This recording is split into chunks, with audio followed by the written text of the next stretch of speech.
Hello, this is Garrett Keane, and I'm going to do the last video in this series, which is to develop an application to calculate the second moment of area of various beam cross sections. So I'm going to tidy this up. You can see when you run it, if I run it here, I'm pressing the F5 button on it, you can see that it's not intuitive, and it kind of all the frames are all over the place. That's all well and good when we were designed, but now we need to tidy it up for our final end user. So a couple of things I can do here is I can swap things around. So if I click the button here and the clear and pull these out of the way, what I'd like to do is bring this guy over here level with that. Now the tops of these, where you can control these, is if you come to this property here, if we come to categorized, and you have these options here called position, top and the left control where it actually appears. So the top of this we can leave at 25, it's 25 pixels down from here, and it's 36 pixels across from the left hand side, so we can reset that to 30. And you can see it moving over. I'm going to reset the height. This height is fine, I'll just reset it to 70, and I'll reset the width to, what I do, say 150, like so.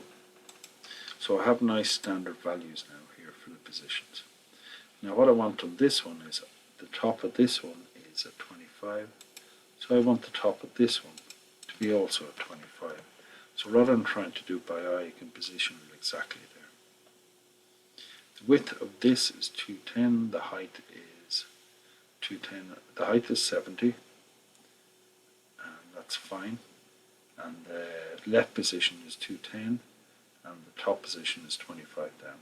So I need to remember those two, because what I want is the width here is 250, so I want the width of this box to be also 250, which it is. The height of the box is going to be a bit bigger because it has an extra field in it, an extra text box. And what I want to do, if I remember the top and the left of this, the top is 25, the left is 210. So I come to this guy here and I make the top 25, so it's up level with the other one, but then I also make the left the same, so I make the left 210, like so. So it's sitting on top of the other one. The advantage of that, if I run it, I click circular hollow section, disappears here. I click rectangular hollow section, that appears there. So you can see it's much neater, that it's using the same space in the form for both of the frames. Now we do something similar with our button down here, with our images down here. So if I close this down, this one, we said the left hand side of this is at 30 and it's 25 down. So we'll put the left hand side of this also at 30. Now the width of this we said was 150, so let's make the width of this also, it is also 150, which is fine.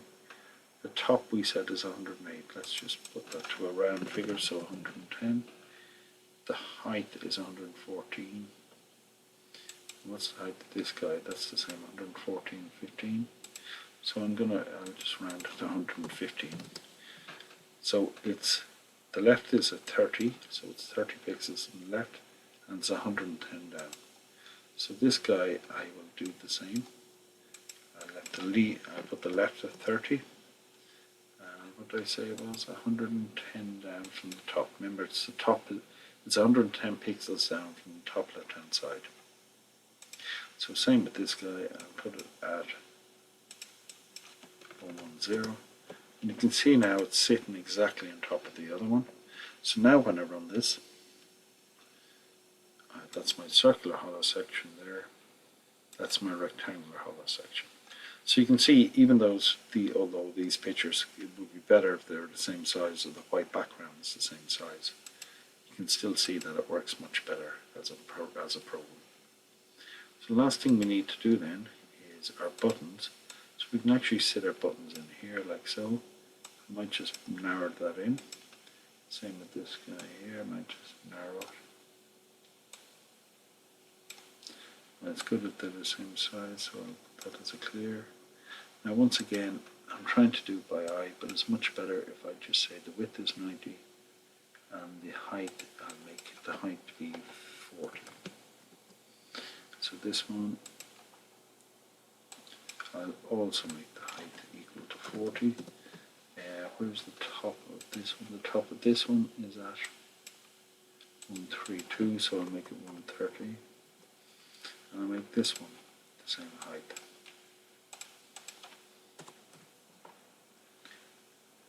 At the same position. So the tops are now aligned, and they are also the same width. So I'll do the same with this button up here for the exit, which I haven't programmed yet. So I said, I made that one, what was it again? Height of 40, and I'm putting the top at 130. So this one, the height is 40 and the top is 130. This one I reset the height to 40, and I put the top at 130. Now I want to narrow this, so what size have I made this one? I've given it a width of 60, so I'll give this one a width of 60.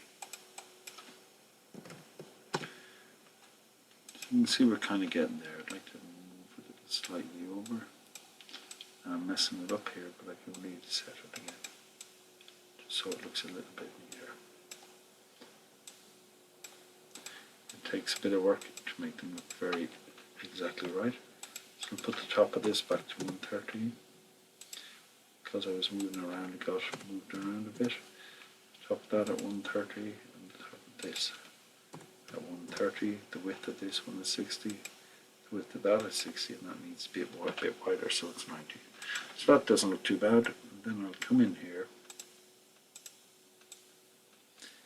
and I'll put this one in under here.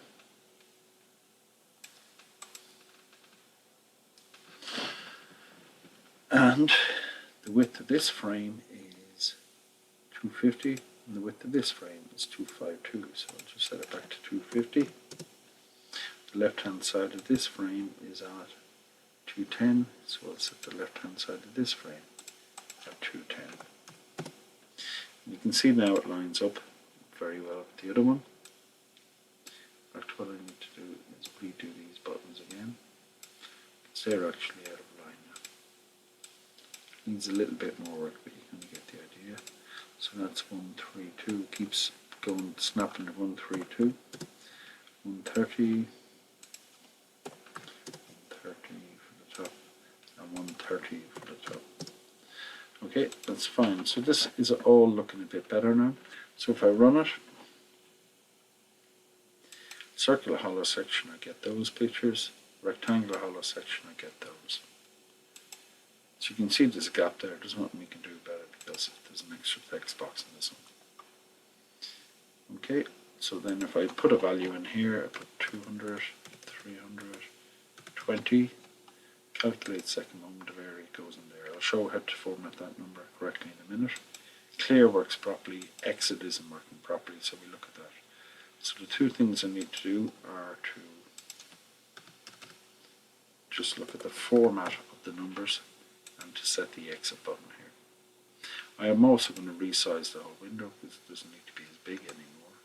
So I bring this up like so, this up like so, and if I click back in here, the place I want to change is here, so I just put around the I here, say format number, open a bracket, I is one of my parameters, and I'll set it to 0 decimal points. And I need to do this down here again. Format number, I and 0 decimal points. That's that one. And then the exit button. So if I just show that one, that's a circular hollow section, 220, calculate second moment, and you can see now it rounds it up to the nearest millimeter to the power of 4. Clear button still works. Rectangular hollow section, 200, 220, I'm just making these figures up, and you can see it rounds it up. Clear works again. So the last thing I need to get to work is exit here. And just there, I just say unload me. So now if I run it, It's fully finished. That's there. 220.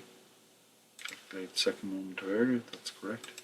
Rectangular hollow section. 200, 300, 20. Calculate second moment of area. Get an answer. Clear works. And lastly, I'll show that exit works. And it closes the application down. Okay, thank you for listening. That concludes the series of lectures for the second moment of area program. Now, what you can also do extend it to a whole lot of different types of sections. You can put an I-beam in there and so on. Okay, thank you.